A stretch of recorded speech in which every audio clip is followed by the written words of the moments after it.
शिकायत लेकर दिल्ली के लिए रवाना हो चुकी है नवनीत राणा और सीधे तौर पर उद्धव सरकार को निशाने पर लिया और कहा कि किस तरीके से एक महिला के साथ अन्याय हुआ है ये वो लोकसभा स्पीकर को बताने वाली है। दिल्ली तक अभी शिकायत पहुंची है। उन्होंने ये भी कहा कि आखिरकार मेरा कसूर क्या है।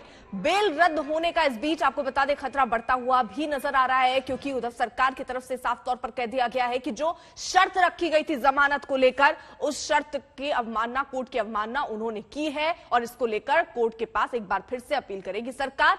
इस बीच नवनीत राणा अपनी शिकायत लेकर दिल्ली पहुंची हैं। अमित शाह से उनकी मुलाकात नहीं हो पाएगी। असम दौरे पर हैं अमित शाह, लेकिन उन्होंने कहा कि जो मुमकिन है उनसे वो मुलाकात करके अपनी समस्या, अपनी शिकायत बताएंगी। तो नवनीत राणा दिल्ली के लिए रवाना हो गए, लेकिन उससे पहले पत्रकारों से बात करते हुए सीधे तौर पर उद्धव ठाकरे पर निशाना साधा। कहा कि बीजेपी को उन्होंने धोखा दिया। तो जो इंसान खुद खंजर गोपता हो वो अगर किसी और दूसरे को सिद्धांत ना सिखाए तो वो ज्यादा सही है। नवनीत राणा यहां पर जमकर बरसती हुई नजर आ रही हैं। हमने केस को लेकर कोई बात नहीं की है। जिस तरीके के शर्त जमानत के वक्त रखे गए थे उसको लेकर सफाई वो दे रही कि कोर्ट ने जिस तरीके की शर्त रखी थी उसको लेकर हमने केस पर कोई बात नहीं की है। साथ ही साथ फडणवीस से सीखना चाहिए कि किस तरीके से सरकार चलानी है। ये नसीहत भी दे गई नवनीत राणा जाते जाते।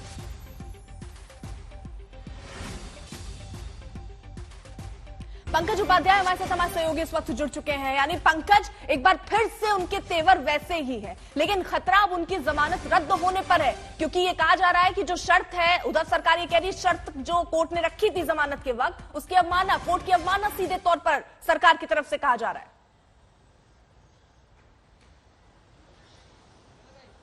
देखिए, राणा दंपत्ति का कहना है कि वो कोर्ट का आदर करते हैं और उन्होंने कोर्ट की कोई भी अवमानना नहीं करी है। जो जैसा कि बेल कंडीशन में लिखा गया था कि केस के बारे में बात नहीं करनी है, तो राणा दंपत्ति का कहना है कि केस के बारे में उन्होंने बात नहीं करी है। उन्होंने किसी भी चीज का ऐसा जिक्र नहीं किया है जिससे उनकी ऐसा लगे या ऐसा प्रतीत हो कि कोर्ट की अवमानना हुई है। लेकिन जैसा कि आपने सही कहा, जो तेवर हैं वो ज्यों के त्यों बने हुए हैं। जाते जाते भी काफी कुछ खरी खोटी सुनाई है, ना सिर्फ शिवसेना को बल्कि महाराष्ट्र के मुख्यमंत्री उद्धव ठाकरे को भी। अब सबसे, जैसा कि आपको पता है, पूर्व मुख्यमंत्री देवेंद्र फडणवीस यहां आए थे, किरीट सोमैया यहां पर आए थे, राम कदम यहां पर आए थे, मोहित कंबोज यहां पर आए थे। इन सब नेताओं का यहां पर आना और नवनीत राणा को सपोर्ट देना, उसका नतीजा यह हुआ है कि आज बड़े ही एग्रेसिव अंदाज में नवनीत राणा ने कहा है कि शिवसेना कम से कम उन्हें सिद्धांतों की बात ना करे, क्योंकि खंजर घोपा है भारतीय जनता पार्टी के कंधे में सरकार बनाने के लिए। और यह भी कहा कि सरकार किस तरीके से चलाई जाती है, उद्धव ठाकरे को यह तो देवेंद्र फडणवीस से सीखना चाहिए। तो